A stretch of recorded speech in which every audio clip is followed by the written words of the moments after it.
dagaalo xoogan ayaa ka socdo 3 magaalo oo muhiim ah oo ku yaalo dalka Afghanistan halkaas oo ciidamada amniga ay isku dayayaan inay iska difaacaan dagaalyahano kooxda Taliban waxay weerar ku qaadeen magaalada Herat ee dhacda galbeedka Afghanistan halkaas oo ay wararku sheegayaan in ay jabiyeen ciidamadii difaaca ee dowladda. sidoo kale dagaalo u dhaxeeya ciidamada dowladda iyo dagaalyahanada Taliban ayaa ka socda magaalada dhacda koonfurta ee Lashkar-ka iyo Kandahar. diyaarado ayaa duqeeyay isbitaalka ku yaala degmada Lashkar waxaana halkaas ku dhintay 1 qof. ilaa hadda mar kala cadda khasaaraha ka dhashay isbitaalka iyo tirada dadkii ku sugnaa isbitaalka xilligii uu weerarka dhacayay. xildhibaan ka tirsan baarlamaanka Afghanistan ayaa BBC-da u sheegay in ka badan 3,000 oo qof oo deganaa magaaladaasi ay ka qaxeen guryahooda.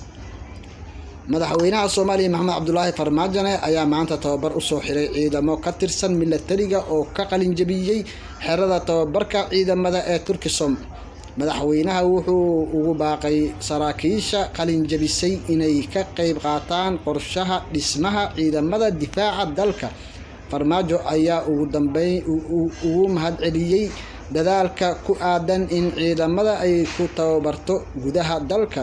waxaana sidoo kale munaasabada ku sugnaa safiirka Turkiga ee Soomaaliya Mehmet Yilmaz iyo mas'uuliyiin ka socda dowladda federaalka Soomaaliya. waxaa ka go'an dib u dhiska ciidamada qaranka, qalabeyntooda iyo tayeyntooda si dib loogu soo celiyo cutubyo iyo tayada ay ku tilmaaman yihiin ciidamadii qalabka siday ee Soomaaliyeed, ayuu yiri madaxweyne Farmaajo. Turkiga ayaa ciidamada Soomaaliya tababar ku siinaya xerada Turkisom tan iyo sanadii 2017 kadib heshiis military oo kala saxiixdeen labada wadan. Turkiga ayaa rajeynaya in Soomaaliya uu u tababaro ilaa 15,000 oo askari si ciidamada xoogga dalka ay ula wareegaan ammaanka wadanka ay colaadu rogaadisay. ujeedka laga leeyahay ciidamadaas ayaa ah in ay sugidda ammaanka dalka kala wareegaan ciidamada AMISOM oo lagu waday inay sanadkan 2021 ay bilaabaan qorshaha ay uga baxayaan dalka.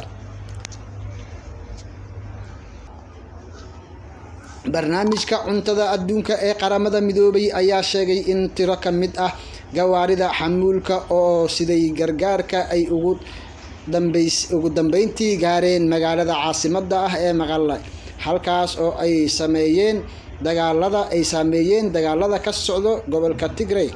baabuurtan gobolka u siday gargaarka ayaa ku go'doonsanaa gobolka Canfarta halkaas oo ay dagaalo ay ka socdeen. bishii la soo dhaafay ayay ahayd markii lala wareegay baabuur xamuul ah oo gargaar raashineed u siday 100,000 oo qof oo macluul soo wajahday kuwaas oo ku nool gobolka. qaramada midoobay